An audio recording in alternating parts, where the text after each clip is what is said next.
As soon as you drive into Winnebago, you'll come across this solar farm here. It's just one of 14 new locations around the reservation and 1,000 new solar panels. Now it's finally time to get back to Sioux City.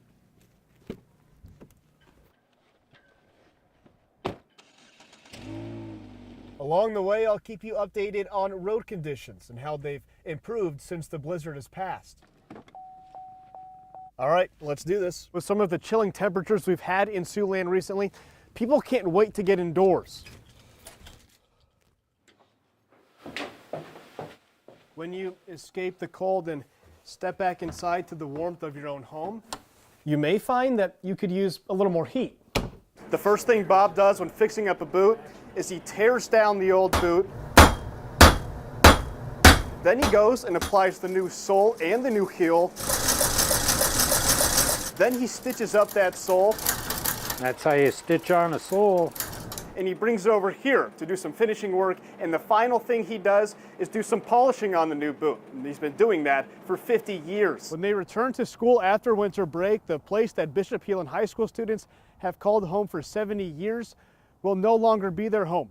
Instead, they'll make their way across the street to start the next chapter at Bishop Heelan Catholic.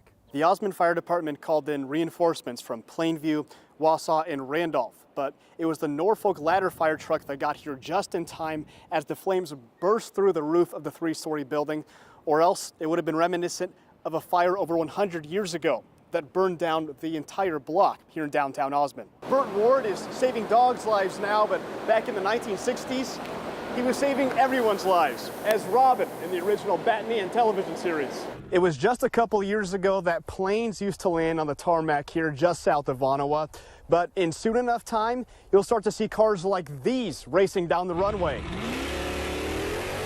Matt, I'm here in front of the Quaker Steak and Lube, which was one of Deputy Burbridge's favorite places to eat. It was also one of the first stops along the procession route, right across from the Mid-America Center behind me, where the funeral service was this morning. The judge even asked him repeatedly if he knew what he was doing by accepting a guilty plea and by asking for an immediate sentencing.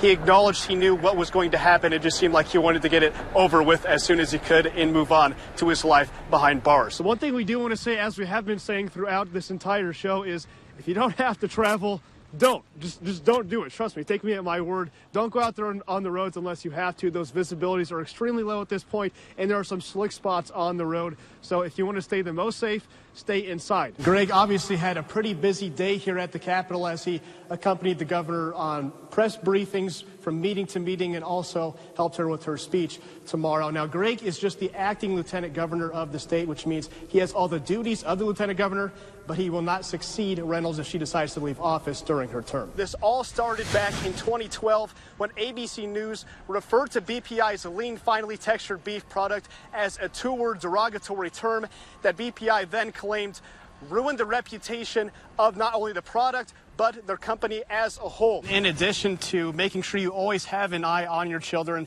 and making sure they always have a flotation device in the water, officials also suggest if they're in a lake, making sure they keep close to the shoreline there, and if they're at a public or private pool, even just to make sure they're not too far away from the edge of the pool, because they can grow fatigued early, especially if they're having fun in the water. That's right, Brad. Sergeant Bluff Luton quarterback Daniel Wright threw a touchdown pass as the first half expired to give the Warriors some momentum headed into the locker room. The only problem was they didn't take that momentum out here on the field in the second half.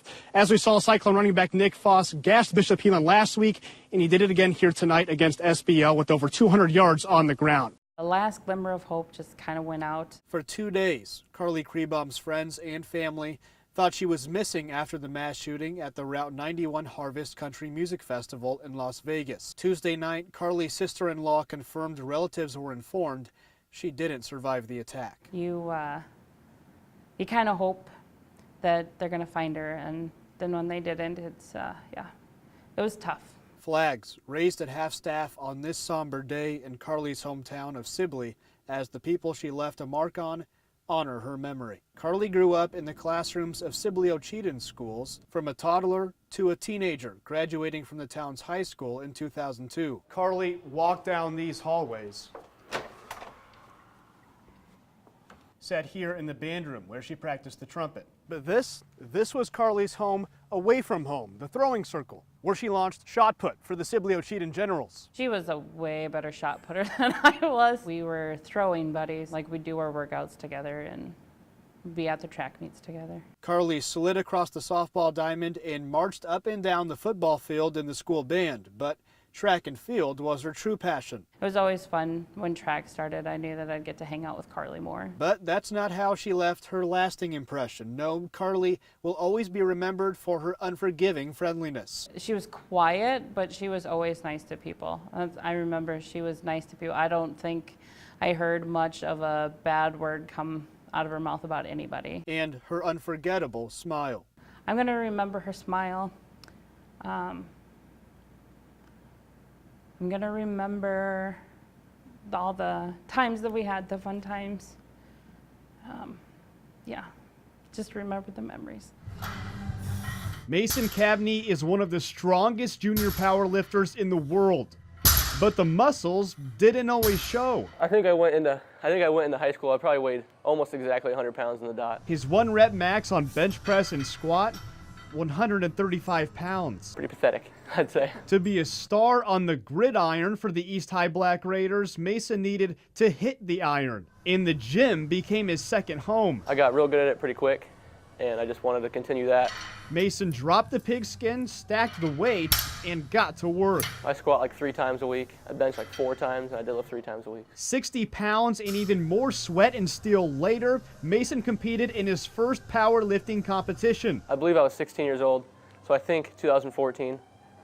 It was in Des Moines. He finished first in his weight class, but that was just the start. Fast forward 10 competitions, Mason is flying halfway across the world to compete in the International Powerlifting World Championships as a member of Team USA. It's basically the biggest competition. Mason chalked up, buckled in, and narrowed his focus to defeat 19 other powerlifters from around the globe. After the squat competition, the 11-hour trip to Belarus seemed like it might be short-lived. Right when I was in the hole, so on the very bottom, my glute strained, and it was pretty painful. But 5 years of complete dedication never distracted Mason from the ultimate goal. I took gold in squat, gold in deadlift, and gold in total. That total, 1,472 pounds.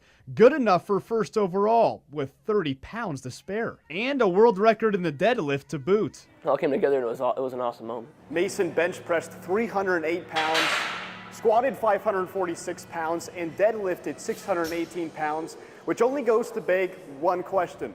Who's stronger, this Mason or this Mason? Yeah, went about as expected.